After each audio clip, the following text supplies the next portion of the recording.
Excuse the gloves, but today's watch is a bit of a smudge magnet.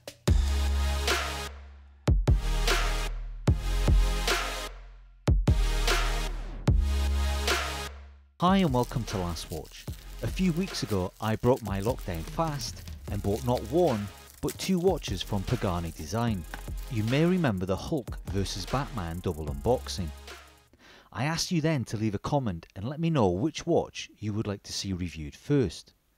Well, it was pretty much a landslide in favour of the Dark Knight. Mr. Banner's green alter ego will have to smash another video. If you haven't already done so, I would appreciate if you would consider subscribing to the channel and hit the like and notifications buttons. If you've already signed up, then thanks very much for joining the gang and supporting the channel. With a name like Pagani Design, you'd be forgiven for having a romantic notion of an Italian brand born in the Mediterranean, heavily inspired by its art, culture, fashion and design. A vision no doubt conjured up by the similarly sounding Pagani Zonda, an Italian supercar with a price tag that few can afford. Well, I hate to burst your bubble, but in order to trace Pagani's origins, you'll have to follow Marco Polo's lead and travel 6,000 miles further east, to the Far East. Pagani Design, as it turns out, are one of countless watch brands on the AliExpress portal. They've been selling their wares on the China equivalent of Amazon since June 2013, and in the last 7 years have established themselves as a manufacturer of very affordable, well-spec'd homage watches. Today's watch is their black and blue model, reference PD-1662. It is unmistakably a copy of the now discontinued Rolex GMT Master 2, reference 116710 BLNR, better known as the Batman. I paid for today's watch. That and the Hulk are my first purchases from AliExpress, and I'm under no obligation to give it a glowing report. Should you get to the end of this review and decide that you'd quite like to add the Pagani to your wrist, then feel free to use my AliExpress affiliate link to the official Pagani Design store in the video description below. Using the link will earn a small commission for the channel, which in turn will help fund future watches for review. It's a vicious circle of life. Let's get on with the show, starting with the Pagani Design's dimensions. It has an overlapping bezel diameter of 40.7mm, the case is a little smaller at 40mm, allowing some margin for error, a lug width of 20mm, a lug to lug of 47.4mm, but we'll discuss that further when we look at the bracelet, and a case thickness including the crystal of 13.5mm. That increases to a well-rounded 15mm if you add the date magnifier. The bracelet starts at 20mm and tapers to 16mm at the clasp. The clasp jumps back to 18mm. The links are a little over 3mm thick. Size for my 7-inch wrist, minus 4 links, it weighs in a little over 143 grams. There's no getting away from the fact that the Pagani Design would seem to be a one-to-one copy of the outgoing Rolex Batman. At first glance, you'd be hard-pressed to tell them apart.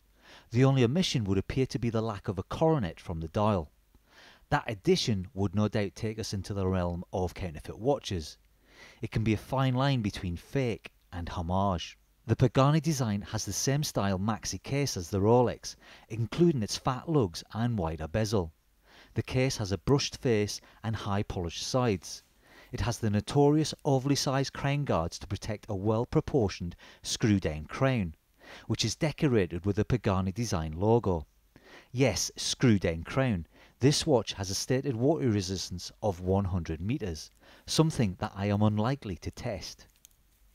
The case is an all 316 stainless steel. There's no oyster steel here. The bezel has a two-tone black and blue ceramic inlay with white recessed Arabics to depict the even hour markers on a 24-hour scale. They start at 2 and finish at 22. The 24-hour marker is depicted by an inverted white triangle. The odd numbers are represented by white dot indices. The ceramic inlay is a big plus over your typical aluminium, and the first watch in my collection to have this upgrade. It should be both scratch and fade resistant. This is, however, where you begin to see that this watch was made on a budget. Look closely and you can see that the inlay doesn't sit flush with the bezel. That slightly raised edge may leave it prone to impact. Ceramic may be scratch resistant, but it can still shatter. Looking further still, and with the benefit of macro inspection, we begin to notice some quality issues with its manufacture that you would struggle to see with the naked eye. The bezel should be divided equally into two, with black representing the night and blue the day. You can see that the transition from night and day at the 6 marker has slipped somewhat, almost missing the Arabic completely. It does a much better job at the 18-hour marker. The bezel has a perfect 60-click unidirectional anti-clockwise rotation. It's quite stiff, with just the right amount of friction and absolutely no backplay. The bezel edge is easy to grip, albeit with a coarse finish. Within the bezel is a slightly raised flat sapphire crystal and an added date magnifier at the 3 o'clock position. I'll come back to that soon enough. Below the sapphire crystal we have a black maxi dial with applied lume filled polished silver framed indices, which are at best stainless steel. No precious metals here. The majority are round apart from batons at the 6 and 9 and an inverted elongated triangle at the 12. There is a date window at the 3 o'clock position completely covered by the magnifier on the sapphire glass. I don't hide the fact that I'm not a fan of date windows on a watch, as I prefer the symmetry of a dial without one. I have, however, become quite accustomed to what is a very legible black date on a well-aligned white date wheel. I would guess that the Cyclops adds at least 2 times magnification. The chapter ring is made up of uniformed white printed indices. There is no brand name engraving on the rehaut. Just below the 12 o'clock marker, we have the elephant in the room, and something that I don't think has been mentioned elsewhere, but once I do, you may well agree. We have a Pagani Design logo sitting atop 2 lines of text. The first line reads Pagani Design, the second Explorer. I mentioned earlier that possibly the only thing missing from this Rolex homage was the coronet. That would obviously be far too blatant and get Pagani in deep water. But look again at the Pagani Design shield. It bears an uncanny resemblance to the shield used by Rolex's sister brand, Tudor. It would be nice to know if this was an intentional design. In any case, I should imagine this will prevent Pagani from including any Tudor homages in its future lineup. Just above the 6 o'clock position, we have a blue printed GMT, followed by 3 lines of white printed text reading Automatic, Water Resistant, 10 bar, 100 meters. Tucked away below the 6 baton are the words Japan Movement. We have polished Mercedes style hands, both filled with lume. They also include a stick second hand with a lollipop. In addition, there is a blue painted stick GMT hand with broad arrowhead, again filled with lume. The blue stick matches the blue GMT text on the dial. The lume gives off a nice ice blue glow. It's reasonable but not outstanding. It pales in comparison to my Citizen BN0150 here on the right. Unscrewing the screw down crown will allow you to wind the watch at position 1. It's not at all unpleasant. Position 2 allows you to set the date by turning the crown clockwise. Turning the crown anti-clockwise adjusts the GMT hour hand in a sweeping rather than jumping motion. Unfortunately, when you select the required time zone, the hand shifts as you relocate the crown. The internal gears struggling to find their alignment and causing a lack of accuracy here. Pulling out to position 3 sets the time. Turning the watch over reveals a screw down mineral display caseback and what I believe to be the Mingzhu DG5833 GMT, a Chinese clone of a Miyota movement. The Japan movement on the dial may be a less than accurate description and could be the result of sharing parts from other watches. If Pagani Design would like to get in touch and provide details to the contrary, then I'll be happy to put the record straight. The DG5833 GMT is an automatic hand winding and hacking movement with a beat rate of 21,600 per hour. It has 2 complications, a date and a 24-hour GMT. I have struggled to find any information on its specifications and tolerances. All I can add is that this particular version is running at a fairly respectable +6 seconds per day. The movement doesn't carry much weight in the looks department, but Pagani have made some effort by adding a decorated and branded rotor, inscribed not once but twice with a Pagani Design name, lest you forget. The bracelet is a solid stainless steel 3-link oyster design and comes with fitted solid male end links which add to the watch's length. They give it an effective lug length of just over 52mm. This doesn't change the watch's wearability in the slightest. The bracelet's outer links are brushed with a polished edge. The centre links are entirely polished, making them quite susceptible to smudges and scratches, hence today's gloves. I would normally stay well clear of such a shiny bracelet, but I decided to let my hair down with this one, and I'm quite enjoying the experience. The bracelet only has full-size links, held together with screw pins, which are quite easy to remove. You may want to consider adding some Loctite.